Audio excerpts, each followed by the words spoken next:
Hello, everybody. Welcome to Snyder's Inc. And today we got Nick Crowley, baby. And this is The Internet's Darkest Corners, Part 7. We will get right into this, ladies and gentlemen. Hit the like button, hit subscribe button, comment your thing down below. Let me know what you think of this. And if you didn't know any other place that really is The Internet's Darkest Corners, let's go.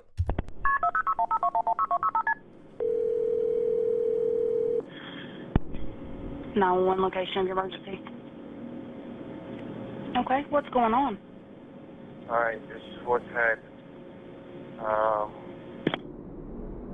It's the 7th of November, 2014. 45-year-old Joseph Parker dials 911 at 2:45 in the morning to report an urgent incident that had taken place inside his home in Springville, Tennessee. Okay, I'm just gonna say this. This man is about the definition of looking like Humpty Dumpty. I'm sorry, but this tells me this man is not legitimately Humpty Dumpty. He looks like an egg. An incident that had been solely his own doing. I've been married 12 years. On the 4th, within 2 nights ago, before him, I shot my wife in the temple above her head. I thought I killed her. And I put her in the freezer. Now in the garage. Count on him, his wife Samantha's 12th anniversary. Wow, what a way to end your anniversary. It was like he decided he was ending his anniversary with killing his wife. Evil. Should have been a celebration, but instead had culminated in Joseph shooting Samantha at point range before proceeding to put her body inside the garage freezer. An awful crime that Joseph was now confessing to a 911 operator. Why do people have garage freezers? Like, I got freezer. Well, my freezer's in my place. Why would you go into the garage for your freezer? I just don't. But this confession wasn't the real reason for his call, as Joseph likely would have been content without ever reporting his own crime, had it not been for the fact that hours prior, he noticed something unusual. Why would you not do that? Like, put it in the freezer in your place. I checked on her tonight, and she's not there. I don't know, maybe I'm stupid. She's got a big hole in the temple of her head, and to get her body moved around in there, I think I broke her wrist. You know, she was frozen from being in the thing. She'd been in this thing 48 hours now. According to Joseph, Samantha was still alive, despite having a large hole in her head and spending so long in her freezer that she was seemingly frozen solid. When he checked on her that morning, he realized that she wasn't actually dead and was even still conscious. The scenario Joseph was describing should have been impossible, but being so outlandish that Joseph felt the need to tell the operator this was the prank. No prank call. I need somebody down there about it. I promise you, it's a legit call. I need somebody down there to put it on. I still love her. It's hard to believe that, you know, but I love her. I still love her. You know, I'm up there every day on the thing. He was being serious, and all he wanted to do now was get Samantha help, as he claimed to still love her despite everything he'd done. Okay, so hold on a minute.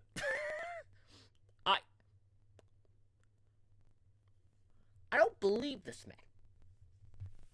Because I don't think you could survive this. Not the bullet in the head. There's people, there was the one guy, I don't remember if y'all remember. There's one guy who had like 2 or 3 bullets that was like, he got shot in, and he was still alive for a good amount of time, and just talked, like, he ended up talking to, he was fucked up by it. Because obviously he's freaking, I had no idea what the hell was going on. But he got like shot multiple times in the face and that, and he was just going about his business on days and that, had no knowledge of what the hell had happened, that his girlfriend who was dead on the couch was actually dead. Like, it's gone insane. But he just thought she was sleeping. But for this one, he shot her point blank and put her in a freezer for 2 nights. I'm pretty sure she would get hypothermia from that and die. I'm pretty sure she'd be dead by now. Like, there's no shot she's still alive. So I'm sorry, I don't believe him.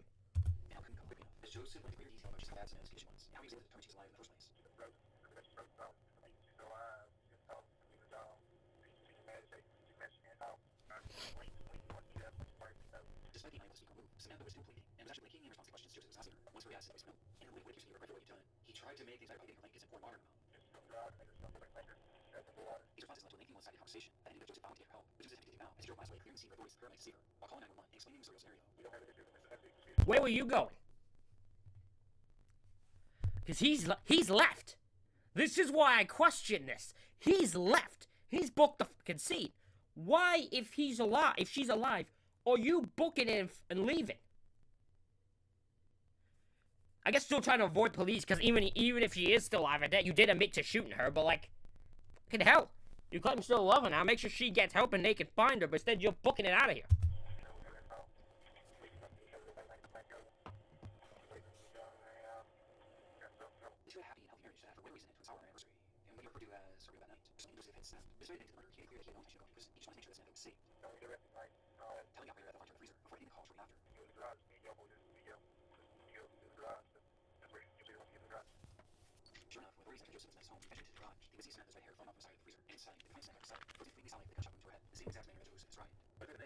And help couldn't come quickly enough, as Joseph went into greater detail about just how bad Samantha's condition was, and how he was able to determine she was alive in the first place. She's been frozen for 2 days. She's frozen solid.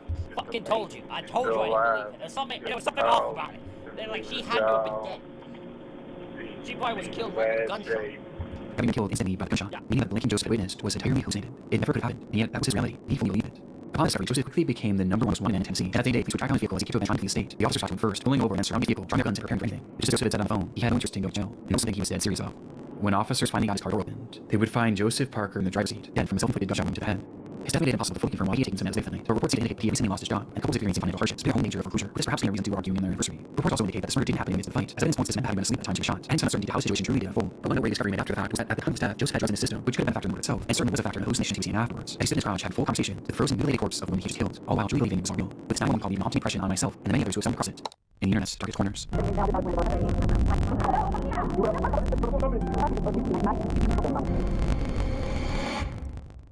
Do you ever feel like you're being watched? Well, consider that you're watching this video right now, there's 2 chances that you are. Your internet provider can see and log everything you do online. Not only are they watching what you browse, here in the US, ISPs can legally collect and sell all of your browsing history, which often falls into the hands of advertisers and gig workers. It's invasion privacy for everyone, but especially somebody, if you're familiar with your content, then I'm gonna let this go since anytime I've skipped it before, I've had the last person go. People get very, very grumpy at me for daring to skip the ad, so I'll let the ad play. you know I've had to make some very questionable searches in the research. Let's say my history creates a few eyebrows, and that's part of the reason why I take my online privacy so seriously. Your personal information can so easily fall into the wrong hands. Protecting yourself matters. That's why I always recommend using VPNs to keep your data and peace of mind safe. And today's video is sponsored by one of the best, ExpressVPN. With a click of a single button, ExpressVPN encrypts and reroutes 100% of your traffic through secure servers, meaning ISPs can't migrate hidden, leaving out the self-advertiser data brokers. On top of this, ExpressVPN utilizes the trusted server technology, which makes it physically impossible for them to store any customer logs. It's just a safer, more secure way to use the internet. The time where privacy has never been more obvious. Find out how you get 4 months and keyword on screen from the description box below, or by going to expressvpn.com/Crowley. Jennifer Sheffield's life was largely navigated by posts she made on social media. She worked hard studying medical school to hope to become a doctor, a journey that she documented on her growing TikTok page. But when she wasn't at school or at hospital, her time spent with her family. She had been married to a man named Brandon Sheffield for around a decade, and when they met, Brandon already had 2 children from a separate relationship. But this didn't deter her in any way, and instead she took on the responsibility of helping to care for them, raising children alongside Brandon as if they were her own for much of their lives. To the point where they seemingly started referring to her as their mother, a role that she thrived in. She frequently posted pictures and videos alongside them. This seems also true for her being a wife, as she loved to share her memories and moments with Brandon, cultivating this image of the perfect family and the perfect pair. But on social media, things are rarely right as seen, and on the 10th of December 2024, Jennifer dropped a bombshell on her followers. So, obviously, I'm a single mom, and I am in the middle of divorce. My husband is being incredible. Like, we enjoy, like, we are working together. It's great. We're down the middle. Like, everything's good. After approximately 10 years of marriage, Jennifer announced that she and Brandon were getting divorced. There's no explanation for why, just the simple fact that they were separated, and had already started the divorce process. Something that was reiterated by both of their Facebook relationship statuses, as they shifted to single around the same time. Interesting. Okay. So this is on here. Despite the sad and even shocking news, it was clear that they were handling it better than most. There didn't appear to be any resentment between them, as Jennifer described Brandon as having been incredible throughout the process, supporting her in any way possible, which was obviously good not only for them, but for their children, who were top line for the pair. It's a very simple divorce that I put our daughter in mind, and I really appreciate that. However, I'm not thinking like right now. You'll be helping her, you'll be supporting her, so essentially, like, I'm really thankful for that, and Are you driving a car while filming this? I'm very disappointed still. I don't drive a car and film videos. Just if you're gonna film a video in your car, sit in the car. Don't worry so much about supporting her. Oh wait, never mind. She's actually stuck on the side. She's just sitting on the side of her. Although to be honest, I don't know why you're in your car. I don't know why you're in the car doing this. Maybe it's because I don't know. Do you live with him? Maybe that's possible. Some kind of custody split being discussed between them, which isn't really made fully clear in the video. But what was clear was how grateful Jennifer was for Brandon's support. But even with this help, this marked the first time in Jennifer's adult life that she was really on her own. I've never been on my own before, so yeah, you just need to appreciate it, because it's like, I'm a little scared now. It was uncharted territory, and something that she was understandably nervous about. But despite her fears, Jennifer maintained an optimistic attitude. And thankfully, at this point, the divorce itself was going about as well as it could be. They were both supportive of each other, they were both thinking of children, and there seemed to be no bad blood between them. Though, as I said before, on social media, things are rarely as seen. Yep. We have more companies now. This sound where husband and wife were dead following murders, according to. Oh no.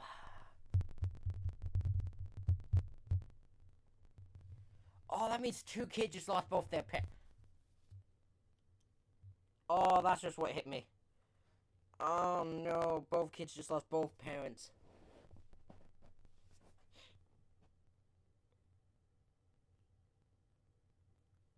Oh man.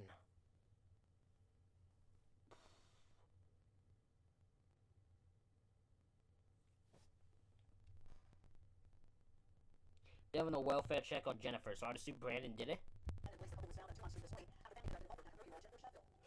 18 days after posting this video, praised Brandon Sheffield for the incredible way he handled the divorce. Both Jennifer and Brandon were found dead inside his home. That morning, family members arrived at the house with a welfare check. They were to follow the outside, leading to them calling police. Inside, officers discovered the hairline next to each other. Each had a single gunshot wound to the head, with one being blatantly obvious. Brandon Sheffield had then wanted to pull the trigger both times. Jennifer overturned the gun on himself. What happened that night isn't fully understood, but the motive is very clear. This was one result of the divorce that Brandon had supposedly been handling so well. Though obviously there seemed to be more going on behind the scenes. Perhaps the violence was surrounding the holiday season. Brandon's realization this would be their last necessary couple. Or perhaps he just wanted Jennifer all to himself. If he could have her, no one could. Since her murder, Jennifer's video has become a void piece in her history. Just seeing how full of hope she was is heartbreaking hindsight. And because of Brandon's actions, not only was Jennifer robbed of her future, these children were robbed of their mother figure and their father figure all in one night. that's oh my god, I don't want to know that. No, why'd you tell me that? Oh my god, because that probably means the children saw it, and or at least saw the, oh my god.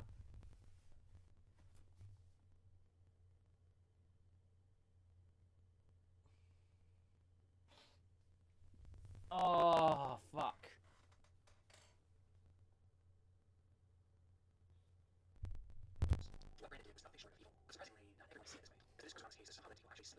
Okay, I'm sorry. If you sympathize with the man who shot his wife and murdered and then committed suicide and robbed the children above there, you are fucked in the head. There is a next level fucked upness to you that I can't explain. You need help. Get to therapy. I'm not joking. Get to therapy if this is how your fucked up mind works. Where you somehow are on the side of the guy who killed and murdered someone. Hold on, what's this? She tried so hard not to smile about the entire thing, the whole video. Women. See how some women are about to be new single mother, like, man, already tried to put herself in the market. What do you mean? She's getting a divorce. That means she's not married, which means she's single and she's a mother. What do you want her to say? I'm a newly single, not ready for a relationship, mother? What do you want me to say? Newly divorced woman? What do you... I don't understand. No way. What the f do you want me to say? Because even she's like, oh, I'm not getting divorced. That's your thought. That's your fucking thought process when you hear this? You need... Get some fucking help with your internet. Get some fucking help with... Go to therapy. I'm begging you. She was grinning like she just turned 21 and is singing, a bitch had a kid and pushing 40. Fucking hell.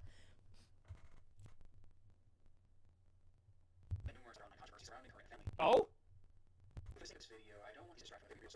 That's fair, although I'm now curious. Now I'm intrigued. Can someone tell me the other controversies going on involving these two? I mean, they won't sway my opinion on him being the fucked up individual for shooting the mother of his children and himself and leaving his children without parents. Especially if he also did it with one of the daughters in the house. That's fucked. So yeah, no, he ain't gonna get he ain't getting no sympathy from me, evil bastard.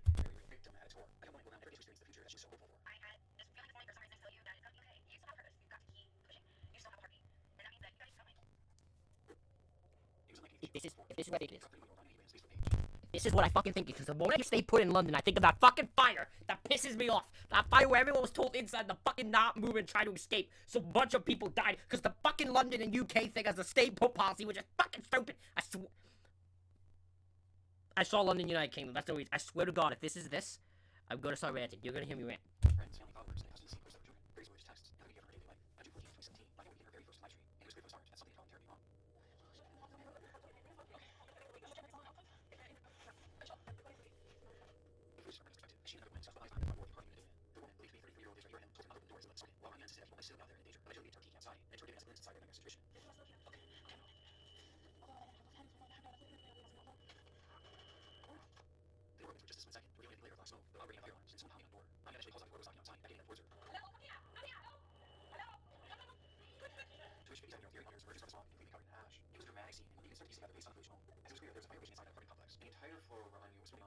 Smoke that is trapped for 24 hours inside flat. Can she honestly always obvious why others are resistant to keeping the door closed? But only continue to happen. She might, but he's stuck out there alone.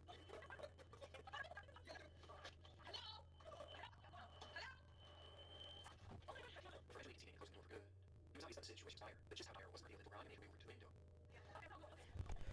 Alright, so as this is literally being played, I've just come to the realization that people's comments are not being shown, or at least someone I know who regular watcher, Kyle Nagy, how you doing? I don't know if you want me to shout you out for this, but I'm just going to get, because you put this on my radar, that someone is that people are being unsubscribed and it's, their comments aren't showing. If that's happening and you can find a way to let me know, because now I have to look into that to see what the hell's going on. It is this one! It is the fucking stay put one! I fucking hate this thing! There was a whole fucking, I don't even know if it's this, it's directed this one.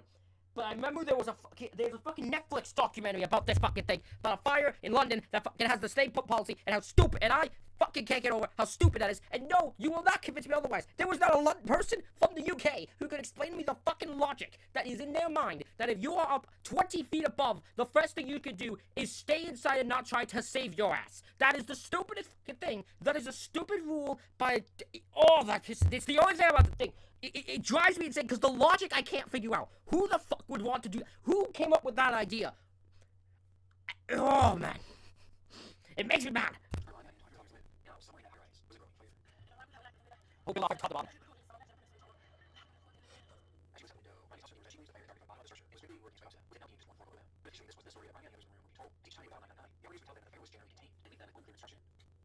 So no.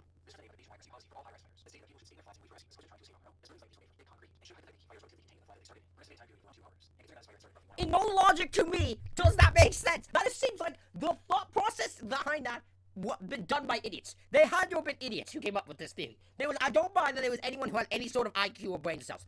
Because you don't, because that's not logical to me. I don't care if they say, oh, you better stay put. Bitch, if I hear a fire, I'm fucking leaving. I'm leaving trying to save my ass. I don't care if I die, because I'd rather I die for me trying to escape than me die because your ass chose to not save me. I'll die for my damn cult because of my choices, not damn you saying stay put and me not trying to save my ass. Bullshit.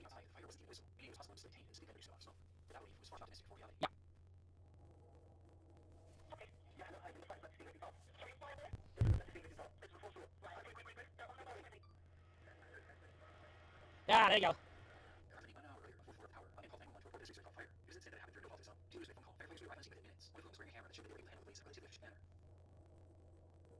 Okay.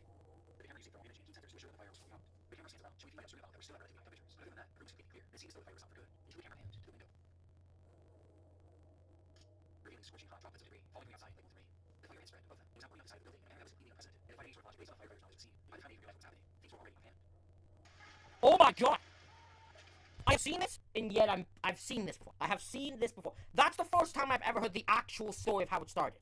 Because even a documentary don't go into it. They don't. That is the first time I've ever heard that part of the story. That a man's freezer caught fire. They tried to put it out. They put it out, and then they realized the fire had grown and shit. That's the first time I've heard that. And in police, the couple was found on Toulon Street this morning after family conducted a welfare check on 30-year-old Jennifer Sheffield. 18 days after posting this video, praising Brandon Sheffield for the incredible way he had been handling their divorce, both Jennifer and Brandon would be found dead inside their Mississippi home. That morning, family members... Those in the group were told once again by 911 operators to stay put, but the operator telling them that the fire was contained to the 4th floor, which clearly... That is so weird. Why are they lying to you? Why are they lying to your face? That is so bizarre. Are they either lying or the firefighters lying? Or the firefighters just so Ranya's sister later spoke to the media about a phone call that they had shared around the same time, where she begged Ranya to try and leave. Calling, she did not. She respected and trusted and believed that they were coming to rescue them. And at this point, there were hundreds of rescuers on scene, along with multiple helicopters flying around them, which only further kept their fate alive. Tragically, this was all a cruel facade. Internally, fire crews were told not to go past the 12th floor shortly after Ranya's dream ended. It was just too dangerous. And as for the helicopters, well, those trapped inside would have had no idea that those were actually just police helicopters, merely used for surveillance. They weren't even equipped for rescue, nor were they ever considered to be used for that. As getting too close would have blown more. I find that insane. That there's a 23 floors, and they're just like, yeah, after the 12th floor, after you save on 12th floor, just let the rest fucking die. On the fire and made the blaze even worse. Even though those helicopters offered them no chance at survival, they were entirely on their own, leading to authorities finally telling them to try and escape by themselves. But by this point, there was no point. This was 2 hours after the fire had started, and now we're at around the fire had completely taken over the structure, and inside there was only one single stairway. A stairway that was now impossible to safe to traverse for anyone on the higher floors, even attempting it would have been a death sentence. The orders for them to shelter in place had cost them valuable time, and turned any chance at leaving what could. It was all for rescue that was now impossible, leaving them completely trapped. Ranya, Fethia, Hanya, and everyone else shown in this live stream will perish in what we now know today as the Grenfell Tower Fire, a fire that claimed the lives of 70 people, one of the worst fire tragedies in Europe's history. While we've covered many large-scale tragedies on the channel before, few have been more preventable than this one. Wait.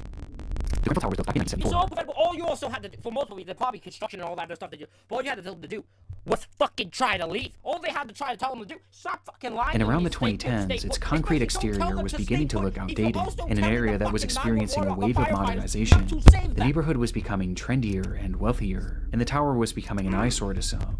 And so the decision was made by the Kensington and Chelsea Tenant Management Organization, along with the Royal Borough of Kensington and Chelsea, to refurbish the exterior by a new siding known as cladding to give it a more modern appeal.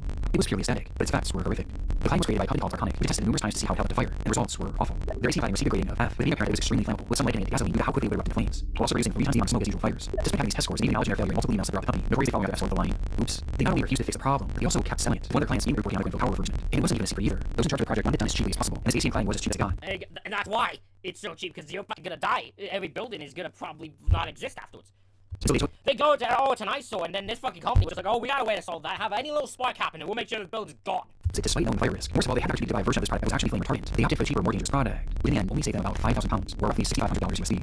Arconic only sold this flammable product. The companies working on the Grenfell Tower refurbishment only bought the flammable product. In the end, it all resulted in a disaster that they all should have seen coming. Between a couple of this with flood orders to shelter in place, and the fact that there was only one stairwell, it was a recipe for disaster. This was always going to happen.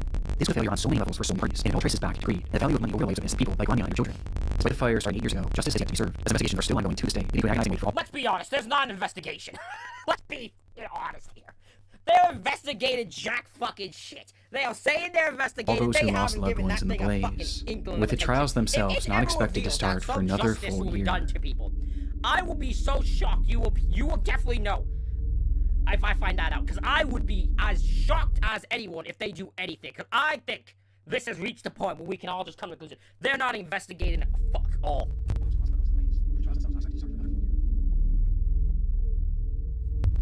What's the fucking slight alter? Oh, don't fucking lie straight to the people's faces.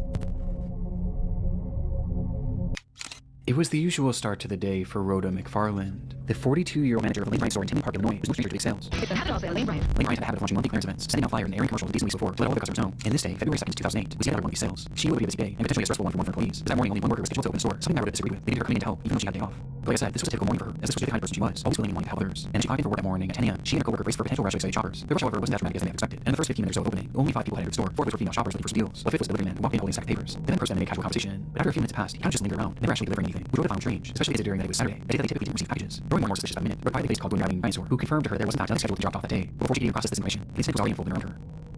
Out of nowhere, the delivery man pulled out a pistol and pointed at the women, yelling at them to hand over the money on the register, before proceeding around the Rhoda, her employee, and the 4 women shopping, many of they all picked up their cash and jewelry. After he was satisfied with the collection, he forced them into the back of the store, where one by one he bound them with duct tape, placing them each face down on the floor, and putting underwear over their heads to obstruct their view. And then following, he ventured back out into the store where 2 other women had entered, and they too were then robbed and forced into the back room, where they were eventually subdued. But not before he struck one of them in the face with his pistol, nearly knocking her unconscious. It appeared to be a fairly high-level robbery, but after he now had them all in the back room, the whole operation seemed to grind to a halt. It was like he didn't know what to do next, as he started pacing the room and slowly. Okay, so here's a scenario he didn't get this far.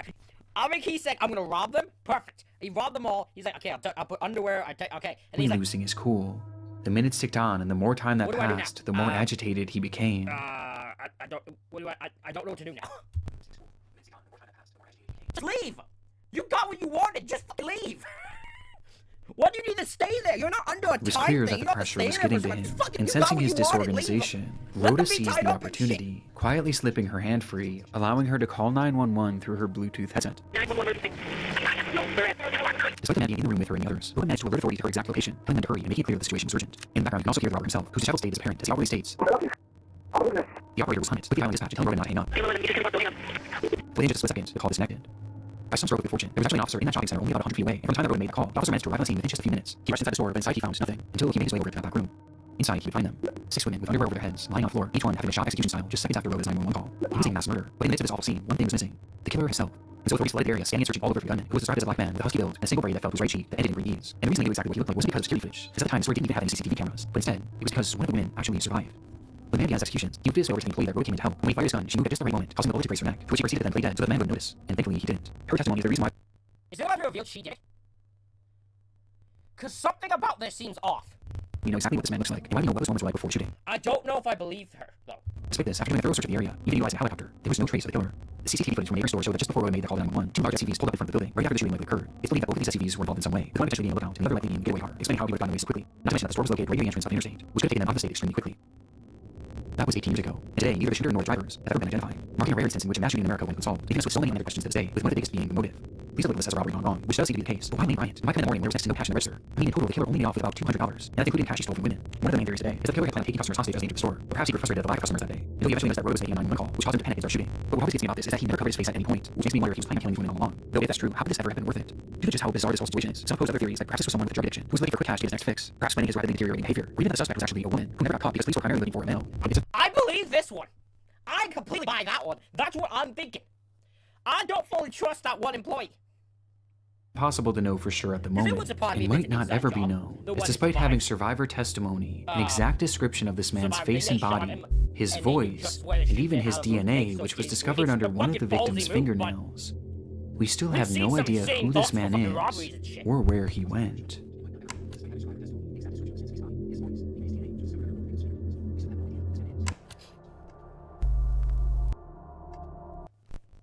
Ladies and gentlemen, that is it for this reaction video. Let me know what you think in the comments. Hit the like button, hit the subscribe button. Thank you all for watching. I'll see you all for the next one.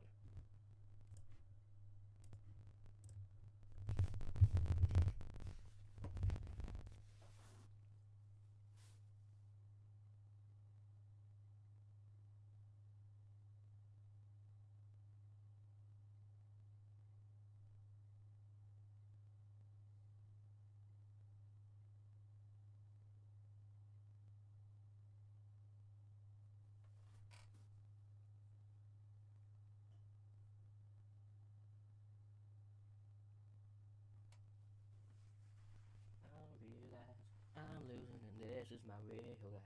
I'm half asleep and I'm wide awake. This habit is always so hard to break. I don't wanna be the bad guy. You think you know why? Give me it. And can you say, please just follow me? I thought that you want, 'cause I want you all to myself.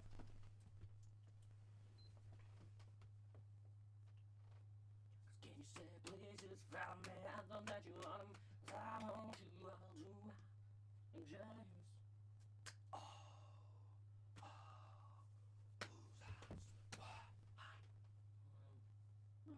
Swear.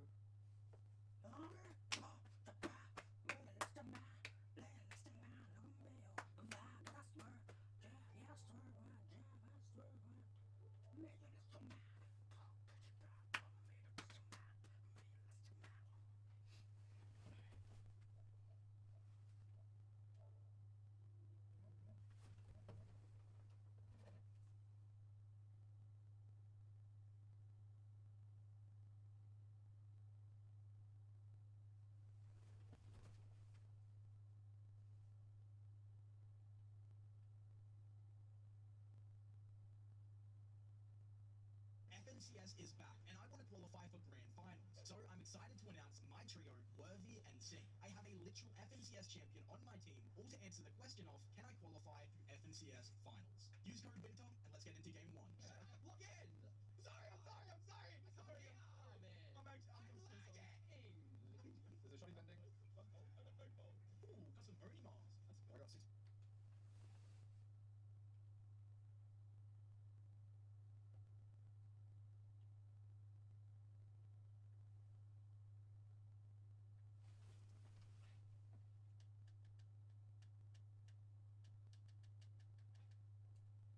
During my C-section, I heard my mother-in-law's voice in the operating room saying, "Make sure you give me the baby first, not her."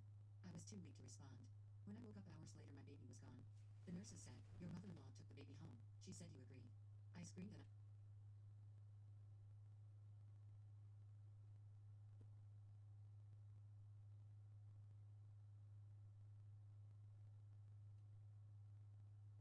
terrible possibility. Maybe they'd already left with her through a back exit. Maybe they'd convinced the officers that I really was having some kind of breakdown. When the police emerged, Officer Ramirez's sympathetic expression told me everything I needed to know. "The baby appears healthy and well cared for," she said gently. "Your mother-in-law showed us the nerve." Ashley contacted 3 family law attorneys before finding Patricia Keating, a fierce woman in her 50s who built her reputation on custody battles. She arrived at my hospital room with a leather briefcase and eyes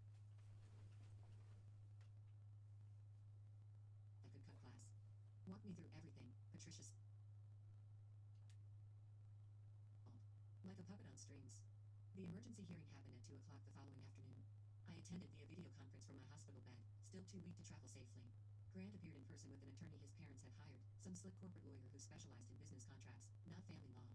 Judge Morrison, no relation, thankfully, was a black woman in her 60s with reading glasses perched on her nose and zero tolerance for nonsense. She reviewed our filing, then turned her attention to Grant's attorney. "Mr. Hoffman, your clients removed a newborn infant from the hospital without the mother's knowledge or consent. How exactly do you justify that?" Hoffman shuffled papers nervously. "Your Honor, my client acted in good faith based on his understanding that his mother would provide superior care during his wife's recovery period. There was no malicious intent. Good faith?" Judge Morrison removed her glasses and fixed Hoffman with a stare that could melt steel. "I've reviewed the operating room footage submitted by Ms. Keating. Mrs. Morrison Sr. breached hospital security, entered a sterile surgical environment without authorization, and made demands about taking custody of a child before that child's mother had even regained consciousness. Where's the good faith in that?" Hoffman opened his mouth, but Judge Morrison wasn't finished.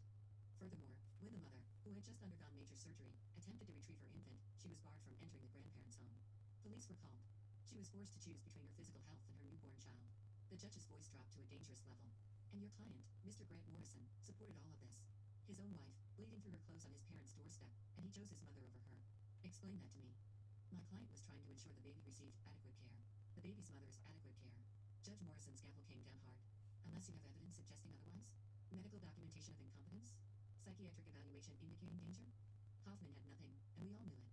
"Your Honor, if I may," Patricia interjected smoothly.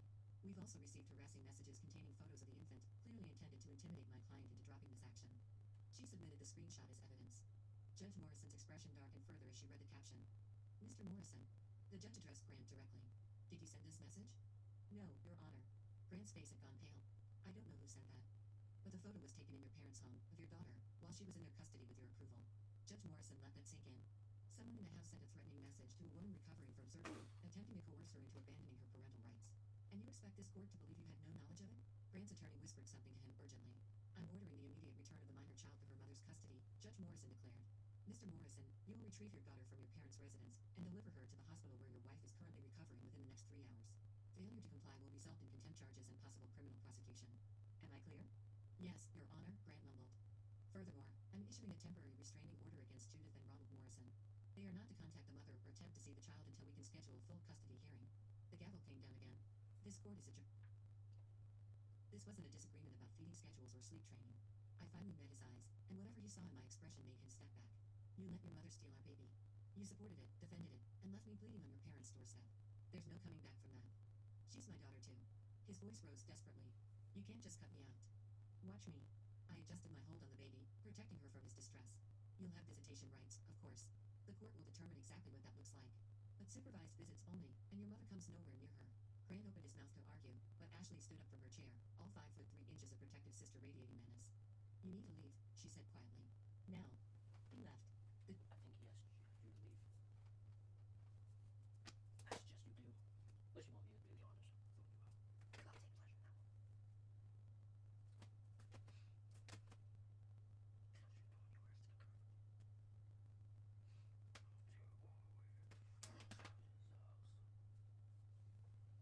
Door clicked shut behind him with a finality that felt like the ending of one chapter and the beginning of something else entirely.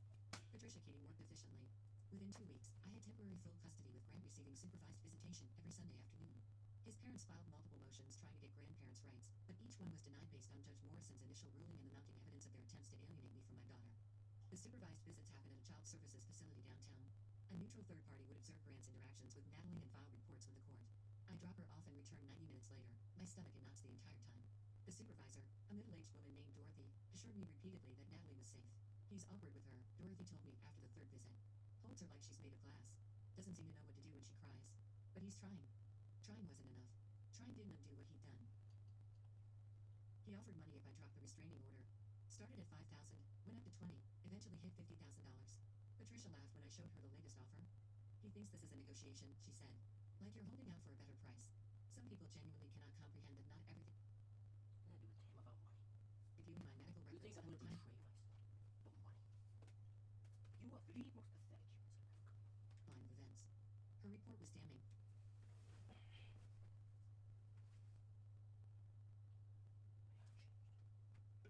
Doesn't start for a little while. Yeah, I saw the guy later. Cool is it to be able to be the representative that now just got that extra help? Hang on, grand finals to start. Our team's playing in it. It's a land grand finals, baby. Not technically a major or anything, but it is a land grand. We won yesterday too, which is very nice.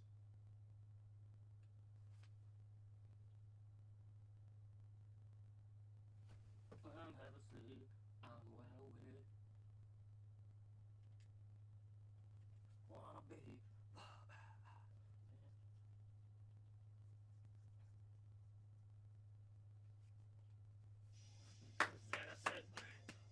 Brought to you live from London, and tonight we have got 2 more qualifiers for the men's Money in the Bank match.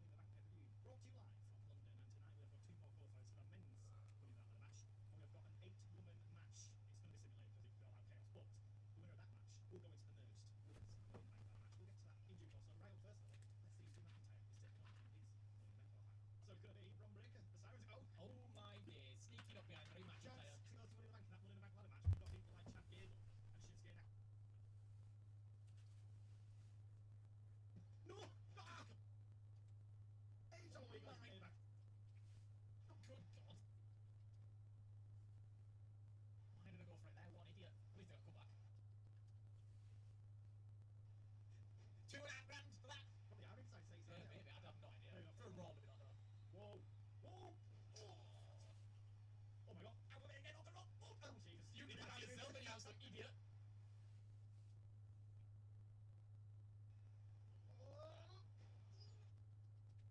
Smash against Brock Lesnar. Oh yeah, actually, good point, good point. There is no matches in this controller. What? I've not been able to do anything for the last 3 minutes. Again, good the living crap. Are you having a laugh? This is the only way I can get in this match. Are you having a laugh? There we go. I won. Take it out. Go on, punch, kick. Go on, so Dominic win that match. Good. Look at the gate. The bank is pretty even, I'd say, on both sides. And if you're wondering why Eve Torres is back, well, Stacey asked Tony if she could get a shot in because Stacey accidentally connected with a liver kick. And she, yeah, it was meant to be a friendly fight. It went a bit too far there from the kung fu kick that Stacey brought in. And she said, can you have another shot because she got caught with the bad one there. So she's got a second opportunity in this tag match. We're not playing it because it crashed the game. It could even crash the universe, to be fair. It could crash the universe. So we're going to simulate it and make sure it's right. So it needs to be random. Oh, by the way, who are we going with? Who are you going with? I think the right team. The right team. Okay, Belair's well OP in this kick. I think the right side, to be honest. Let's get another shot. We're on the right. I think exactly that. He's not being in there, but she did get caught with a liver kick. It was an accident by Stacey. She gets another shot. Eve Torres could miss money. Oh my word. Stacey could be champion. Eve Torres could win it for Raw. Oh god. We have got our last Money in the Bank qualifier for the men's merged ladder match. We now know who's going into the women's on the Raw side. And now is the last spot for the men's. We've got Chad Gable, Shinsuke Nakamura, and Braun Breaker. Could it be Carmelo Hayes to take the final spot? Or will it be this man? Hang on a minute. What? He's already had an opportunity. He lost to Chad Gable. Calm yourself. I don't think this is actually Andre getting another opportunity. He's now got a student. Corbin the Gifted. Corbin the Gifted. What's he gifted at? Yeah, anything. Oh man, that is the biggest jump of the year and it's still too small for him. Corbin the Gifted. Look at him. Why has he got like buck teeth? What's happening? What's happened to him? He can't look his teeth. Look at his teeth. I didn't know his teeth looked too fair. Wow, yeah. The Gifted. Oh my god. What the hell, man? What are you doing? I'm waiting to see where the Gifted part is. Oh, I feel like a school bully. I feel like I'm picking on the nerd at school with this. Jesus. Go on, like reverse, for God's sake. A little limp against the face. Lunch money in a second. God. They were wedging on the bloody coat hook. I'm sorry, but I can't imagine Corbin getting a wedgie. Dang it. If they didn't put any defence up like this, then I thought, where's the teachable moment in defence? Let me get work to that. Let's get. Oh! Equaliser just. No, he's his mum was taking his spot. You can teach everything you. They're not. They love Corbin the Gifted. He's actually getting shaded, Carmelo Hayes. For God's sake. Into the corner. I worked for hours to get that goddamn finish. Oh, yeah. Oh, for God's sake. Yeah. Corbin the Gifted. Oh, God. Straight pocket, no. Every week she's having to create about 20 more things. She's sick of it. Well, stop then! Stop! It's the only way she's getting a job. Just assume that your actual talent gets you somewhere. Oh, crap. Yeah. There's a little protection zone. It's not really it. No! No, you dead. I know you've got. Oh, no! He spun around! Oh, how did he spin around? Another block. Now he's shaking. I'm there. Good opportunity to win Money in the Bank. The kick! He went for the kick! Oh, Andre not coming there to witness my victory! Victory! It did say it did say it away. Oh, kicked away. Boots it. He's stopping the boots. This is a teachable moment! After a thing, he's trying to finish it. So who was that in the crowd? Someone put up a poster outside Corbin then. She's back in time. I'm so. I didn't. What is happening again? Why is it always me? The North End Road slap. She got it then. So, goddamn, gifted. Melo knows how to reverse! Oh, for God's sake! Oh, damn it! No! The kick to the face! Don't you dare! Don't you dare! Don't you dare! I need a what? Why is he not getting up? Go on, need the power bomb, need the power bomb! No! No! Oh my... No! He's not getting up! He's so fast! Someone's being gifted! Oh my God, he's gifted! Wow, it was the easiest bad thing by you. Oh no! I literally pressed it. Oh my God, God damn it! God damn it! Unbelievable. You imagine, like, throwing in the play every 4 seconds, and I'm the one that came out as the bad guy in that match. What the hell? Say corruption with money. Tiffany Stratton. Yeah, she is joining the ladder match for SmackDown side of things, along with Piper Niven and Rhea Ripley. SmackDown is bringing the big guns to that show. Yeah, that's impressive. We haven't got the Yakima there, though. Just Stratton from the Raw side of things. Unfortunately, it's looking like he might have to hang on for boots. Oh. For good in the competitive world. What a shame. I know the type of man you are, Wade. I know how dangerous you are, and I know that what happened was no accident. But Money in the Bank, he will get what little justice he can by stopping you get that championship. Tyler Bay! No! What's the championship? Apple time. Oh. Burakatan na. Wait, sorry, I literally can't remember anymore. Just close it to you, which means she did it. That's not how that works! I'm still trying to remember. So tired. Whoa. Jesus Christ. No! Lock up. See ya! Try your back face. What? Bare face. Oh, it's all made out of face. I can't run. I'm knackered. And I'm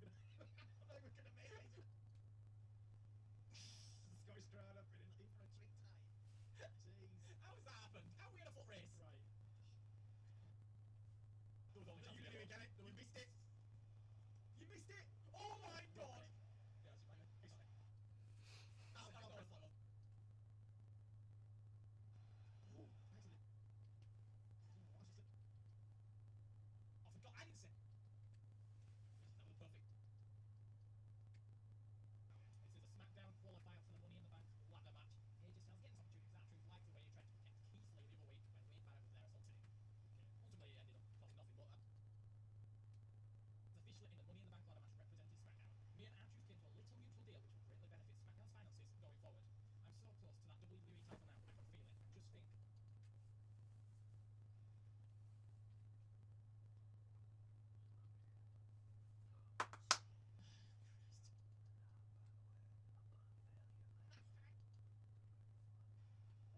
Put your door open, 'cause I'm a bad guy. Put him booze up the bad, and there you go. What's up, everybody, and welcome to Money in the Bank pay-per-view coming at you live from London. And we are starting off with Randy Orton versus the draft. So now he's got a slight injury to the RKO arm, Randy Orton, coming into this one. Yeah. Hang on. What's Andre saying to Baron Corbin? Tell me. I'm going backstage. What the hell's going on here? They've been up to some... Hang on, check Gable's here. Oh dear. Is he... No, what the... He's competing Money in the Bank later on this evening. I don't think that's happening. Good lord. The swines.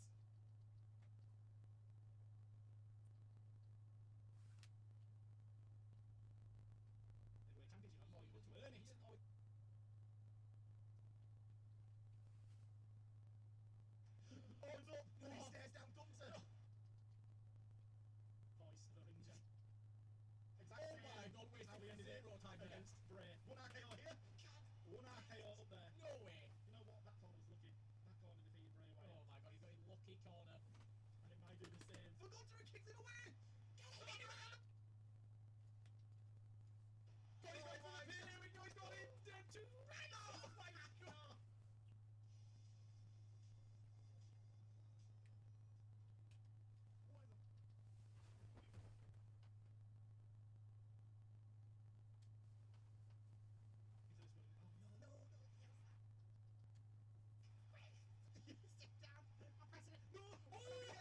I'm pressing it. No. Oh, what are you doing? No. Oh my, what's he doing? Well, you're about to get a superplex of that ladder. Part 3 of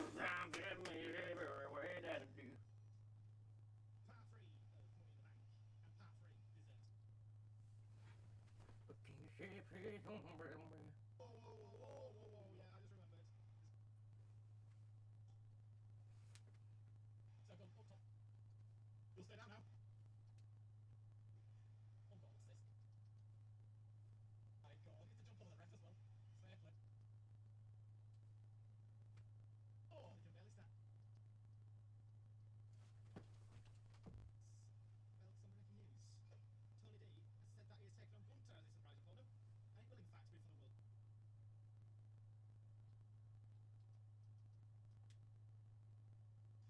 Oh, no!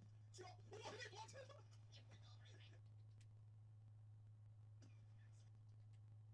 No, you don't! No! Just a knee to the face! Oh no! No! Quick! Oh, you wish! It's very good! No! Oh my god! Not like that! He tried to cheat! Oh my god! He doesn't deserve a rematch clause, he cheated! Oh, he cheated! He didn't cheat! He did it, Tony! We did it! Oh my god! I'm sorry, I can't let you win. You can't let you. I said I can't let you win. I'm sorry. I can't let you do this.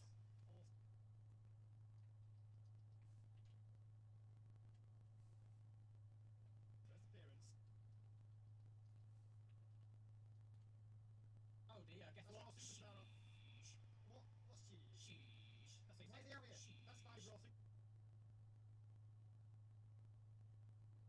Let's see what. That's what it is. Yeah. Just so scared. I'm just imagining because I want to know who they're playing as first.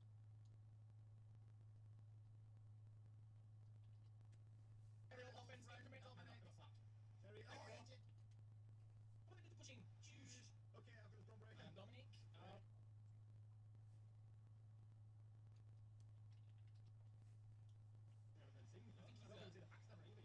I think he's scared of the move looking weak. If he's on me, I stand right up.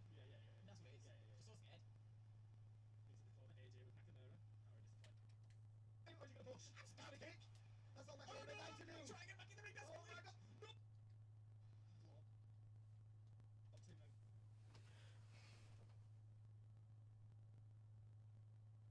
I do not have one single solo win this season. Fortnite even tweeted, damn, Laserbeam is a bot. Use code LASER because he needs our sympathy. Really hurt me that a company's official PR team decided that was appropriate. You know what else? You can use code LASER on shoplaser.com and get 1% off all merchandise. This is going to be some hot new merchandise.